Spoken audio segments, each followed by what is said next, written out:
Hello दोस्तों, मैं संजीव और आज 11th 12th इंटर का एग्ज़ाम चल रहा है बिहार में और ये आर्ट्स का पेपर होने वाला है।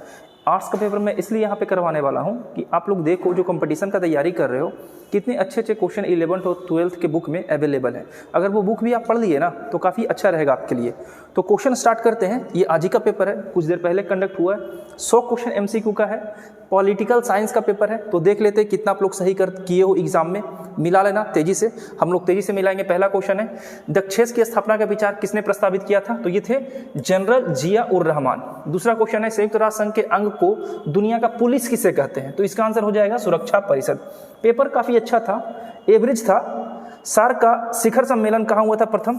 तो हुआ था बांग्लादेश के राजधानी ढाका में।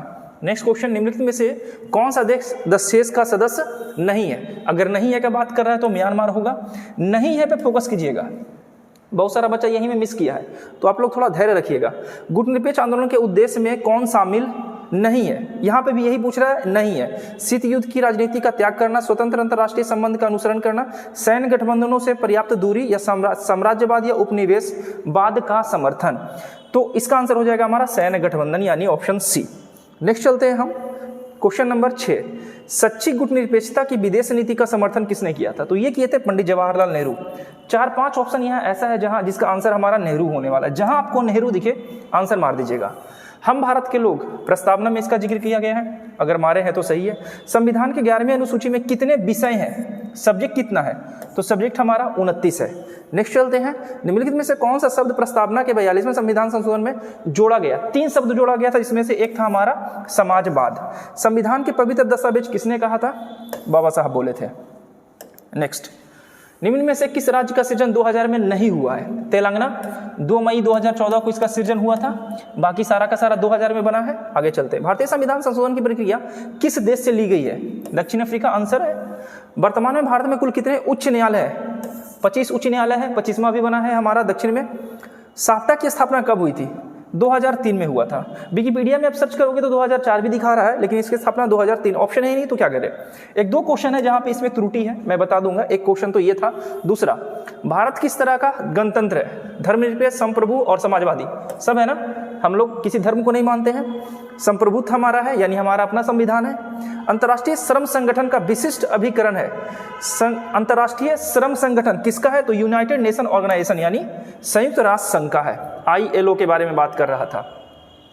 अंतर्राष्ट्रीय परमाणु ऊर्जा अभिकरण की स्थापना कब की गई थी? तो यह किया गया था 1957 में। नेक्स्ट, जनहित याचिका कहाँ दायर करते हैं? तो ये क्वेश्चन ना थोड़ा कॉन्ट्राडिक्शन है। जनहित याचिका आप यहाँ भी दायर कर सकते हैं, यहाँ भी दायर कर सकते हैं, यहाँ भी दायर कर सकते हैं। ठीक है, ये कंट्राडिक्शन में उच्च न्यायालय या सर्वोच्च न्यायालय दोनों में से कहीं दायर कर सकते हैं। तो ये भी आंसर सही होगा, ये भी आंसर सही होगा। ये थोड़ा है कंट्राडिक्शन में। आगे चलते हैं। नेक्स्ट क्वेश्चन, सूचना का अधिकार कानून किस प्रकार का अधिकार है? फंडामेंटल राइट है, मौलिक अधिकार। अगला, यूनेस्को का मुख्यालय कहाँ है? तो यूनेस्को का मुख्यालय मेरा कहाँ हो जाएगा? तो मेरा हो जाएगा पेरिस। नेक्स्ट, संपत्ति का अधिकार कानून का अधिकार कब बन गया? तो संपत्ति का अधिकार कानूनी अधिकार बना था 1978 में। निम्न में से किस देश ने दोहरी नागरिकता का सिद्धांत स्वीकार नहीं किया है? भारत हो जाएगा हमारा, क्योंकि सब जगह दोहरी नागरिकता है, राज्य की अलग नागरिकता और देश की अलग नागरिकता। लेकिन अगर भारत में आप रह रहे हैं तो भारत में राज्य और देश की एक ही नागरिकता। इसे कहते हैं सिंगल सिटीजनशिप और डुअल सिटीजनशिप। नेक्स्ट क्वेश्चन, मौलिक अधिकार अनुच्छेद 12 से 35। मौलिक अधिकार से 2 क्वेश्चन मिल गया। निम्न में से मौलिक अधिकार का संरक्षण कौन होता है? तो उच्च न्यायालय होते हैं, उच्चतम न्यायालय या उच्च न्यायालय। आगे चलते हैं, नीति निर्देशक सिद्धांत का उद्देश्य क्या है? तो सामाजिक और आर्थिक लोकतंत्र की स्थापना करना, समाज के तरफ से भी और लोकतांत्रिक तरीके से भी और आर्थिक तरीके से भी। DPSP आयरलैंड से लिया गया है, पता होगा आप लोग को। राज्य के नीति निर्देशक तत्वों का उल्लेख आर्टिकल पूछ दिया गया है 36 से 51, आप लोग पता है। 4 का 1 मौलिक अधिकार, अगर इसका देखेंगे तो कितना जाता है? ये हमारा भाग 4 के ए में बात करता है। आर्टिकल 51 का 1, ये सारी बातें आप लोग जानते होंगे। ठीक है, नेक्स्ट चलते हैं। भारतीय संविधान में कितने मौलिक अधिकार है? मौलिक कर्तव्य है, ना कि अधिकार। 11, कौन सा अनुच्छेद मंत्रिमंडल की नियुक्ति का पदच्युत कर सकता है? यानी 75। 74 तो ये कहा था, अगर 74 मारे हैं ना थोड़ा सा गलत है। गलत मतलब गलत ही है। 74 मतलब क्या कि राष्ट्रपति प्रधानमंत्री की नियुक्ति करेगा, लेकिन 75 कहता है कि प्रधानमंत्री के कहने पे राष्ट्रपति अन्य मंत्री की नियुक्ति करेगा। तो यहाँ क्या पूछ रहा था? मंत्रिमंडल की नियुक्ति किस आर्टिकल के तहत राष्ट्रपति करता है? आंसर हो जाएगा आर्टिकल 75। भारत के कानून मंत्री कौन थे? कानून कौन बनाया था? वही होंगे बी आर अम्बेडकर साहब। भारत के प्रथम वास्तविक प्रधान, भारत का प्रधानमंत्री वास्तविक प्रधान होता है किसका? केंद्र का हो जाएगा, राज्य का नहीं होगा। राज्य में तो हमारे होते हैं क्या कहते हैं, मुख्यमंत्री ना, प्रधानमंत्री नहीं होगा। केंद्र राज्य संबंध किस अनुसूची में शामिल है? ये क्वेश्चन गलत है। अगर आप इसमें देखिएगा तो इसमें भूमि सुधार दिया गया, इसमें भाषा की बात की गई है, समवर्ती संघ सूची, राज्य सूची, समवर्ती सूची। यहाँ 4 राज्य के बारे में जिक्र किया है, अरुणाचल प्रदेश, असम, मेघालय और त्रिपुरा। ये 4 राज्य के संरक्षण के बारे में बात किया है। इसका आंसर हो जाता 4th अनुसूची, ठीक है, लेकिन ऑप्शन में नहीं है तो इसका आंसर ये गलत है। आगे, कौन सी भारतीय संविधान की को आत्मा, हृदय और आत्मा कहा है? भारतीय संविधान का हृदय और आत्मा होता है आर्टिकल 32। आपको पता है ना, यहाँ आर्टिकल 32 में क्या है हमारा, वो 5 रिट जारी किया जाता है ना, ये सब आपको पता होगा। अध्यादेश जारी करने का अधिकार राष्ट्रपति का कौन सा अधिकार है? तो ये हमारा विधायी अधिकार है राष्ट्रपति का, यानी लेजिस्लेटिव पावर। अध्यादेश किस आर्टिकल के तहत जारी किया जाता है? तो आर्टिकल 1, 2, 3 राष्ट्रपति इसके तहत अध्यादेश जारी करता है। तेजी से चल रहे हैं, आपका टाइम खर्च ना हो ज़्यादा। अध्यक्षात्मक शासन का उदय सर्वप्रथम किस देश में हुआ था? तो इसका आंसर हो जाएगा America. Next, east India act, east नीति किस प्रधानमंत्री के द्वारा लाया गया था? तो ये हमारे प्रधानमंत्री जो होंगे वो होंगे हमारे नरसिम्हा राव। नेक्स्ट चलते हैं हम क्वेश्चन आगे। 17वीं लोकसभा का चुनाव 2019 में हुआ था। इस बार जो होने वाला है वो 18वीं लोकसभा का चुनाव होगा। आम आदमी पार्टी को कब मिला था? तो 2023 में आम आदमी पार्टी को राष्ट्रीय पार्टी का दर्जा मिला था, ठीक है। आगे चलते हैं, अगला क्वेश्चन है, वर्तमान में भारत में कितने राष्ट्रीय दल है? राष्ट्रीय दल की संख्या कितनी है वर्तमान में? 8 है। आगे चलते हैं, नेक्स्ट क्वेश्चन पे चलते हैं। Question number next 39, NITI Aayog की स्थापना कब हुई? 1 जनवरी 2015। ताशकंद समझौता किन दो देशों के बीच में हुआ? भारत और पाकिस्तान। वर्तमान में संयुक्त राष्ट्र संघ के कितने सदस्य हैं? अच्छा, ये भी पूछा और ये भी पूछा ना, वर्तमान में संयुक्त राष्ट्र संघ के नया सदस्य कौन बना है? अफगानिस्तान होगा। अच्छा, संयुक्त राष्ट्र संघ का महासचिव का कार्यकाल कितने वर्षों का होता है? तो महासचिव का कार्यकाल यहाँ पे होगा 5 वर्षों का, ठीक है। नेक्स्ट चलते हैं, अगला क्वेश्चन, संयुक्त राष्ट्र संघ का सबसे नया सदस्य कौन बना? मिल गया ना, अफगानिस्तान बना है। संयुक्त राष्ट्र संघ की स्थापना का मुख्यालय, मुख्य उद्देश्य क्या है? विश्व की आर्थिक स्थिति मजबूत करना, जलवायु परिवर्तन, विश्व शांति और सुरक्षा। यानी जब फर्स्ट वर्ल्ड वार बना था, राष्ट्र संघ बना था 1914 से 1918 तक प्रथम विश्व युद्ध हुआ, उसके बाद राष्ट्र संघ की स्थापना हुई ताकि भविष्य में युद्ध ना हो। राष्ट्र संघ विफल हो गया और सेकेंड वर्ल्ड वार हुआ 1939 से 1945, इसके बाद बना था संयुक्त राष्ट्र संघ। और ये इसलिए बना था कि भविष्य में युद्ध ना हो, शांति कायम रहे और सुरक्षित रहे देश और दुनिया। सुरक्षा परिषद के अस्थायी सदस्यों का कार्यकाल कितने वर्षों का होता है? अगर ये बात करेंगे तो ये 2 वर्षों का होता है। नेक्स्ट क्वेश्चन, गुटनिरपेक्ष देशों का समूह एक संगठन है, कैसा? तो ये साम्यवादी। नेक्स्ट, गुटनिरपेक्ष आंदोलन की प्रासंगिकता निहित है सदस्यों राज्यों के सामाजिक और आर्थिक विकास में। ये जो एक सदस्य दल है, ये चाहते हैं कि सभी क्या हो, आपस में विकसित और विकास करें। निम्न में से कौन सा देश सार्क का अंतिम सदस्य बन गया था?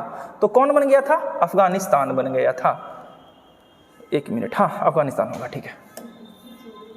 1 मिनट रुक जाओ, यहां से देख लेते हैं। निम्नलिखित में से कौन सा देश सार्क का अंतिम सदस्य बन गया था? तो इसका आंसर हो जाएगा हमारा, इसका आंसर अफगानिस्तान है, ये ना है। आगे चलते हैं, इसको काट देंगे, ठीक है। हम आगे चलते हैं, अगला क्वेश्चन हम देखते हैं। प्रथम गुटनिरपेक्ष सम्मेलन कहाँ आयोजित किया गया था? तो प्रथम गुटनिरपेक्ष आंदोलन कहाँ आयोजित किया गया था? तो ये होगा हमारा बेलग्रेड में। नेक्स्ट क्वेश्चन चलते हैं, दक्षेश का महासचिव का कार्यकाल कितने वर्षों का होता है? तो ये होता है महासचिव का कार्यकाल ना, महासचिव का कार्यकाल होगा 3 वर्ष का। नेक्स्ट चलते हैं, नेक्स्ट ऑप्शन, निम्न में से किस प्रधानमंत्री का कार्यकाल सबसे छोटा था? मोरारजी देसाई का कार्यकाल सबसे छोटा था। निम्नलिखित में से कौन सा प्रधानमंत्री रिजर्व बैंक ऑफ इंडिया के गवर्नर रह चुके हैं? मनमोहन सिंह, ठीक है। आगे चलते हैं, नेक्स्ट क्वेश्चन, नोटा का विकल्प के रूप में सबसे पहले कब अपनाया गया था? 2013 में। भारत का पाकिस्तान के बीच विवाद का मुख्य मुद्दा क्या था? ये सभी थे, आतंकवाद, सीमा विवाद, जल विवाद। कारगिल दिवस कब मनाया जाता है? 26 जुलाई को। भारत के किस राष्ट्रपति ने पॉकेट बिट्टू ज्ञानी जैल सिंह डाक पोस्ट पे किया था, डाक टिकट के कारण ये पॉकेट बिटों का इस्तेमाल किए थे। नक्सलवाद की शुरुआत पश्चिम बंगाल से हुई थी। ये नक्सलवाद एक जिला ही है पश्चिम बंगाल में, वहीं से हुआ था। राष्ट्र निर्माण के मार्ग में बाधाएं क्या है? ये सभी क्षेत्रवाद नहीं होना चाहिए, भाषाओं का विविधता नहीं होना चाहिए, जातिवाद भी नहीं होना चाहिए। एक क्वेश्चन पूछता है कि भाषा के आधार पर गठित होने वाला पहला राज्य कौन है? आंध्र प्रदेश। संपूर्ण क्रांति का नारा किसने दिया था? तो ये थे हमारे संपूर्ण क्रांति ना, जयप्रकाश नारायण होगा। नेक्स्ट, बिहार का प्रथम राज्यपाल जय रामदास दौलत राम। उच्च न्यायालय की स्थापना 1950 में हुआ था। जनहित याचिका की शुरुआत कहाँ से की गई थी? संविधान संशोधन द्वारा, संसदीय कानून द्वारा जनहित याचिका की शुरुआत की गई थी। इसका आंसर होगा न्यायिक पहल है ये।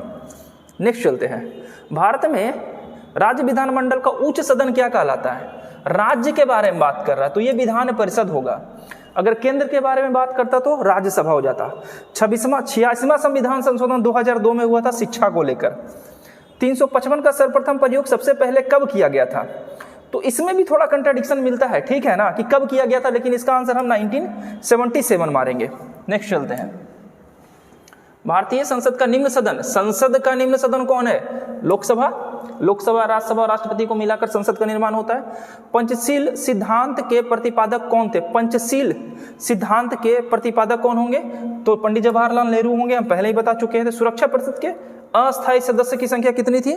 10। आगे, निम्न में से कौन क्षेत्रवाद का रूप है? भाषाई आंदोलन, नस्लीय क्षेत्रीय पहचान, इनमें से सभी। जितना भी इनमें से सभी था ना बउआ, सारा का सारा होगा। वर्तमान में भारत में कितने राज्य हैं? 28 राज्यों का संघ घोषित किया गया है, अनुच्छेद 1। भारतीय न्यायपालिका की प्रक्रिया के अंतर्गत कार्य करती है। न्याय के द्वारा निर्मित, कानून द्वारा निर्मित, कानून, ये न्यायपालिका कानून द्वारा स्थापित प्रक्रिया के तहत चलता है न्यायपालिका। भारतीय संविधान की सूची में केंद्र और राज्य दोनों कानून बना सकता है, समवर्ती सूची। लेकिन अगर केंद्र सरकार और राज्य सरकार दोनों एक विषय पे कानून बना चुका है तो जो वैलिड होगा वो केंद्र सरकार के द्वारा बनाया गया कानून ही वैलिड होगा। नेक्स्ट क्वेश्चन पे चलते हैं, किस संविधान संशोधन के दौरान नगर निकायों का संवैधानिक दर्जा मिला था? नगर निकाय का संवैधानिक दर्जा मिला था 74वां संविधान संशोधन। 73वां में तो पंचायत के बारे में बात करता है ना। नगर निगम की स्थापना के लिए कम से कम 5 लाख लोग होने चाहिए, 5 लाख से अधिक। विदेश नीति आर्टिकल हमारा 51। भारतीय विदेशी नीति आधारित है, तटस्थ है। भारत विदेशी नीति पर आधारित है तो इसका तटस्थ नीति है। हम भाई किसी का समर्थन नहीं करेंगे, हम सबका समर्थन करेंगे या किसी का समर्थन नहीं करेंगे, ऐसा कहना है भारत का। 1971 पाक युद्ध में किसे नया देश बांग्लादेश बना था? संयुक्त राष्ट्र संघ की स्थापना कब हुई थी? 1945 में, सेकेंड वर्ल्ड वॉर के बाद हुआ था। संयुक्त राष्ट्र महासभा का मुख्यालय कहाँ है? संयुक्त राष्ट्र महासभा का मुख्यालय कहाँ है? न्यूयॉर्क में है। आगे, भारत में राजनीतिक सत्ता का स्रोत कौन सा है? जनता है। जनता से बड़ा भारत में कुछ नहीं है। निम्न में से कौन राजनीतिक व्यवस्था की विशेषता नहीं है? संसदात्मक स्वतंत्रता, संघात्मक या अध्यक्षात्मक सरकार। संसदात्मक है, स्वतंत्रात्मक न्यायपालिका भी है, संघात्मक व्यवस्था भी है, अध्यक्षात्मक नहीं है। इसका आंसर ये हो जाएगा। नेक्स्ट, भारत के संदर्भ में निम्नलिखित में से कौन सा धर्मनिरपेक्ष शब्द का सही? धर्मनिरपेक्ष मतलब भारत किसी धर्म को नहीं मानता, ऐसा कोई है? Option B. भारत की संघात्मक व्यवस्था निम्नलिखित में से किससे प्रभावित होता है? संघात्मक, कनाडा से। नेक्स्ट, भारत में न्यायपालिका पुनरीक्षण की संकल्पना किस देश से ली गई थी? भारत में न्यायिक पुनरीक्षण की संकल्पना किस देश से ली गई थी? तो ये हमारा अमेरिका हो जाएगा। पंचायती राज्य नियम में से पंचायती राज किस में सूची में शामिल है? पंचायत राज सूची में शामिल है। किस अनुसूची में दल बदल है? 10वां में है दल बदल कानून। निम्नलिखित में से कौन सा विषय समवर्ती सूची में शामिल है? शिक्षा शामिल है। किस अनुच्छेद के तहत अखिल भारतीय सेवाओं का प्रावधान किया गया? आर्टिकल 333(12) यानी 312। मौलिक अधिकार बाद योग अधिकार है। अनुच्छेद 75 के अनुसार मंत्रियों की नियुक्ति करने का अधिकार राष्ट्रपति को है, स्टार्टिंग में बता दिए थे। राष्ट्रीय पंचायती दिवस कब? राष्ट्रीय पंचायती दिवस 24 अप्रैल। 24 अप्रैल को हमारा पंडित जवाहरलाल नेहरू ने नागौर जिला से पहली बार पंचायत राज्य की स्थापना की थी, राजस्थान के नागौर जिला, है ना। नेक्स्ट क्वेश्चन चलते हैं। अगला क्वेश्चन है, निम्नलिखित में से किस राज्य में विधान परिषद है? विधान परिषद सभी में है। बिहार, आंध्र प्रदेश, महाराष्ट्र, 6 राज्य में है विधान परिषद। बिहार विधानसभा में कुल सदस्यों की संख्या 243 है। भारत में सूचना का अधिकार कानून, राइट टू इन्फॉर्मेशन कब लागू हुआ ना? 2008 में लागू हुआ होगा, सॉरी 2006 में लागू हुआ राइट टू इन्फॉर्मेशन। एक मिनट रुको, राइट टू सूचना का अधिकार नहीं, ये भी नहीं होगा, ये भी नहीं होगा, 2005 होगा, सॉरी कभी कभी मिस्टेक हो जाता है, हड़बड़ी में मिस्टेक हो जाता है। भारत में पंचायती निकाय में महिलाओं को आरक्षण कब दिया गया था? 2006 में। ठीक है, कभी कभी कुछ ऐसा हो जाता है जल्दी जल्दी में आप ना रहें। अंतर्राष्ट्रीय अहिंसा दिवस मनाते हैं 2 अक्टूबर को, आपको सब पता है, गांधी जी के जन्म दिवस पे मनाते हैं। किस देश का संविधान अलिखित है? अलिखित ना, ब्रिटेन का हो जाएगा।